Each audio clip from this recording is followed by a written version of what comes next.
Olá pessoal, tudo bem? Estamos aqui com uma neuropedagoga que vai contar um pouquinho para nós sobre a sua carreira, a sua história, a sua trajetória. Ela que faz parte também dos millennials, né? Os millennials são conhecidos também como nativos digitais. Os millennials são nascidos entre 82 e 94 e a tecnologia faz parte do seu dia a dia. Todas as suas atividades passam por meio de uma tela, on e off, estão totalmente integrados em sua vida. No entanto, eles não nasceram na era tecnológica, eles viveram na época analógica e migraram para o mundo digital.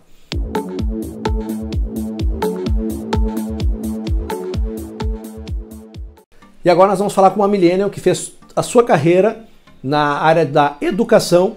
E eu queria então, Juliana Hoffman, que tu te apresentasse para o pessoal do canal Jefferson Mentor. Oi Jefferson, tudo bem? É um prazer estar aqui. Quero te parabenizar pela iniciativa. Isso é uma ótima oportunidade para a gente divulgar e falar um pouquinho, né, da nossa carreira, da nossa experiência. Então, eu comecei sendo filha de professora, né? Comecei o meu caminho na área profissional fazendo magistério. Depois me graduei em pedagogia, me especializei em educação infantil e ludicidade, onde eu me encontrei. A minha paixão é a educação infantil, a primeira infância, e também me especializei em neuropedagogia na aprendizagem. Hoje eu sou coordenadora pedagógica de 2 escolas e também tenho uma agência de babás professores, que é a Nanin Lar, que eu vou falar um pouquinho para vocês hoje.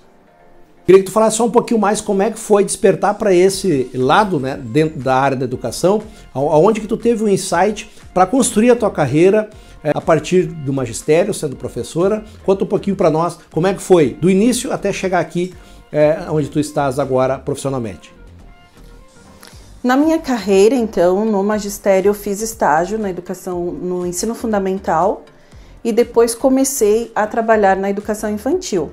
Ali eu me encontrei, né? Foi onde eu descobri, então, a minha real paixão, que era os pequenininhos.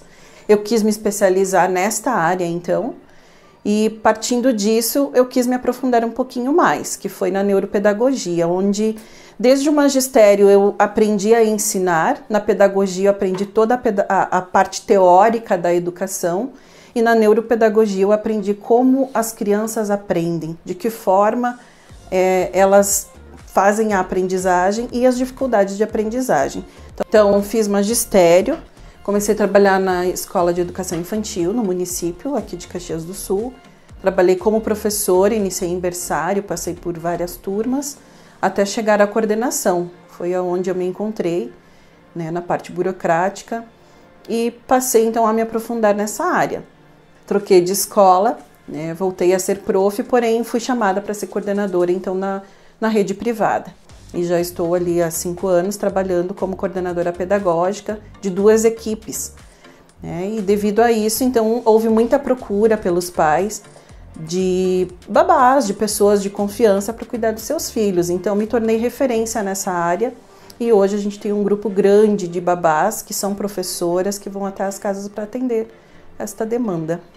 Pois é, e aí nós chegamos na Nanin Lar, né, que ela vai explicar um pouquinho. Ela é a fundadora da Nanin Lar, que é, praticamente, resumindo aqui, mas ela vai contar melhor, as pessoas precisam de babá, pessoas confiáveis e pessoas também que entendam um pouco da parte de lidar, né, com as crianças. Não é qualquer pessoa simplesmente para ficar olhando as crianças. Não, tem atividades, tem interações, né? E esse insight tu teve como, Juliana? Quando é que surgiu esse insight? Pô, esse é um negócio que dá para investir e criar e achar essas pessoas, enfim, montar esse sistema, né? Para que você pudesse já estar, como já está, atendendo as pessoas. Foi quando os pais começaram a me procurar, devido à referência, né? Então, eu resolvi montar um grupo de professores que gostariam de fazer uma renda extra, de trabalhar nessa área e também que pudesse levar um pouquinho do nosso conhecimento, do estudo que a gente tem para dentro dos lares.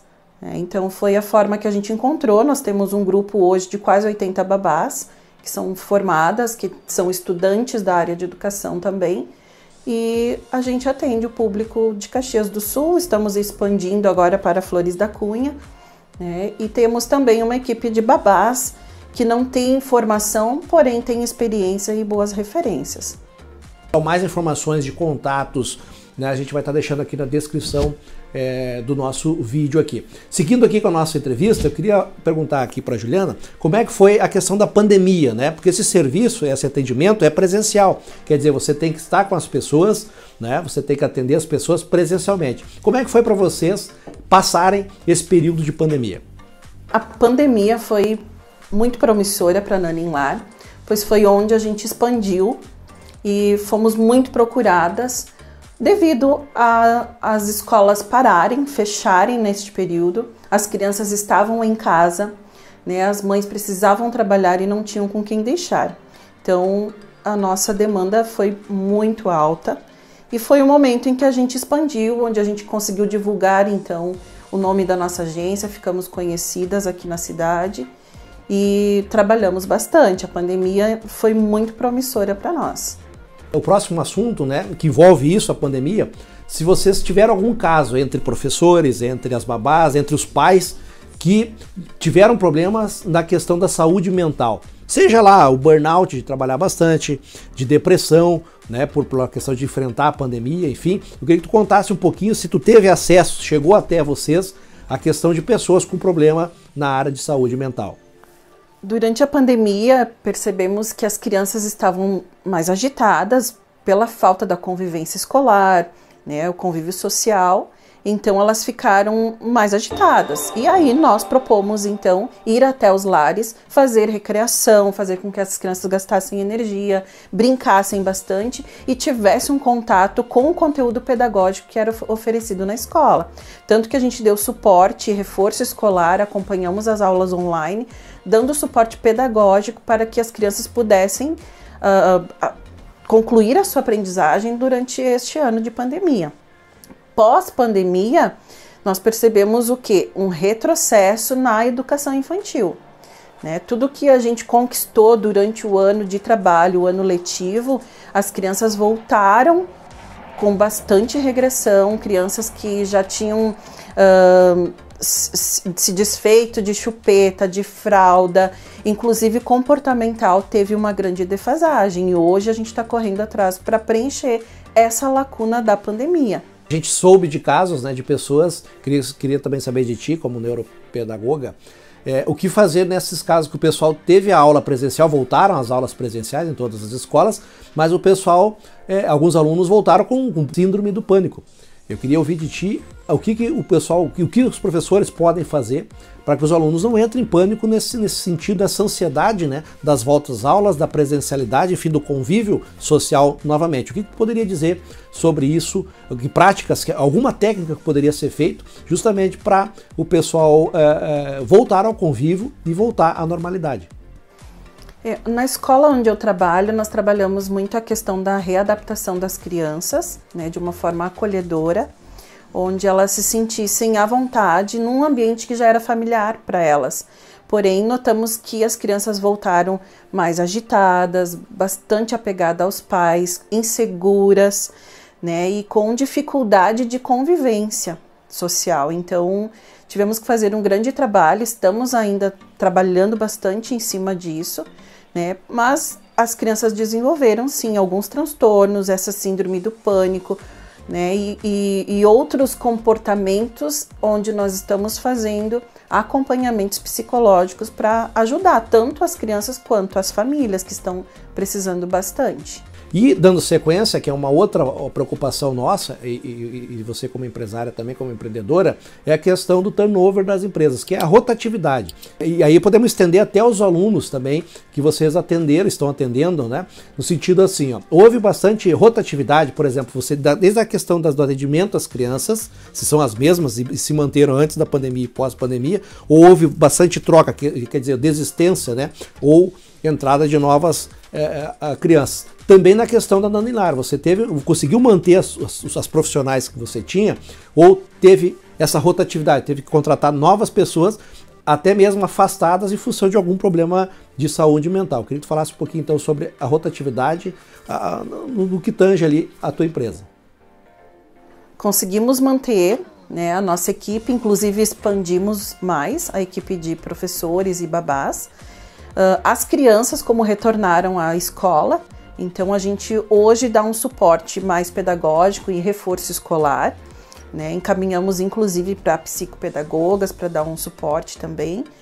E hoje o nosso atendimento mais é esporádico, né? Os eventos voltaram, então os pais estão necessitando sair um pouco mais. E a gente vai fazer os atendimentos, então, durante a noite, finais de semana. E estamos cada vez mais expandindo mais devido a essa demanda, né? Que bom, Julia, que manteve a equipe, porque mantendo a equipe, né, a gente também consegue manter a cultura, todos aqueles princípios, aqueles valores que já foram treinados, né, e tem aquelas pessoas de confiança. A gente pergunta isso porque muitas empresas tiveram que remodelar o seu modelo de negócio e acabaram perdendo muitas pessoas, inclusive por transtornos aí na questão que a gente comentou antes da saúde mental. Então que bom que tu manteve a equipe, que isso revela a consistência, né, e o bom trato também que a empresa, a boa liderança que a empresa tem com os colaboradores, né, para que todo mundo tivesse unido para passar essa crise, toda essa pandemia aí que todos nós passamos, né? Indo para o final aqui, pessoal, já da entrevista, a gente está perguntando agora para as pessoas, é assim, 5 anos atrás não tinha Nanilar, não tinha essa possibilidade, né? E se você enxergou ao longo desses 5 anos, então eu queria perguntar, como é que você se via? Se você se via 5 anos atrás aonde você está, e pontuando também assim, alguma tecnologia que você utilizava para a questão, vamos supor assim, para a questão uma mãe que quer precisa de uma babá, né? Antes teria que ligar, fazer toda uma parte. Hoje, quais são as tecnologias que está inserida no teu processo aí de contratação e de trabalho com a Nanilar? No início eu não imaginava, né, que nós iríamos ter essa grande expansão, né, que a pandemia nos proporcionou. Eu comecei no boca a boca, na escola, onde as mães me pediam alguma referência para cuidar dos seus filhos, né? Atualmente, a gente está com uma grande equipe e estamos encaminhando já um aplicativo para nos ajudar aí nas escolhas de babás, nos horários, né, na demanda do dia a dia que tem com as famílias. Certo, e isso nos leva a pensar, né, daqui 5 anos. 5 anos à frente, como é que você imagina que vai estar a Nanilar e qual a tecnologia que vai permitir a interação, né, que seria uma plataforma, né, entre as babás que queiram trabalhar, que são professores, tem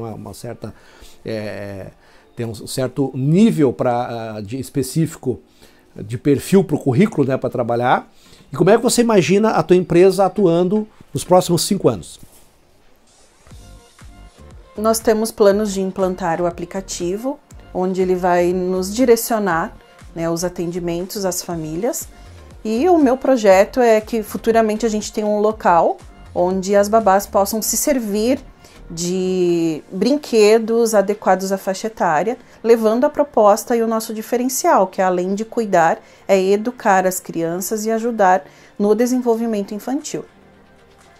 Tá bom, Juliana. Aí falamos com a Juliana Hoffmann, entrevista que poderíamos espichar aqui mais tempo, mas nós queremos agradecer a participação dela, falando um pouquinho sobre Nanilar. Todos os contatos, pessoal, sobre o que a gente está pontuando aqui, vai estar aqui, né, na descrição do vídeo. Eu queria agora que a Juliana então deixasse suas considerações finais para o pessoal que está pensando em ser professor, em trabalhar com crianças, enfim, entrar nessa área de educação. Você que tem intenção de trabalhar na educação, eu sempre digo que tem que ter vocação, tem que amar as crianças, tem que gostar, né, de trabalhar com crianças. Então tem que estudar bastante, tem que se aprofundar, principalmente na educação infantil, que é a primeira infância, onde as crianças formam personalidade. Então tem que haver a dedicação e envolvimento pessoal. Até porque é uma área que não é muito valorizada, então nós temos que dar o nosso valor, né? Se valorizar, estudar e fazer a diferença. Então eu deixo o meu contato para quem quiser entrar na área, quem é estudante da área de educação e quiser se cadastrar na nossa agência, serão muito bem-vindas, né? Você que é responsável, que é de confiança e que gosta de trabalhar com criança, vem trabalhar conosco. Vai ser muito bem-vinda nessa família. E desde já quero agradecer a oportunidade que o Jefferson nos proporcionou e estamos à disposição de vocês. E o teu Instagram, qual que é o Instagram da Nanilar? É Nani_in_lar. Pessoal, foi aí então a nossa entrevista com a Juliana Hoffmann, neuropedagoga, falando um pouquinho sobre a Nanilar e, enfim, sobre a carreira dela também, como é que foi a construção dessa empresa. E espero vocês no próximo vídeo. Obrigado pela atenção de vocês. Até mais.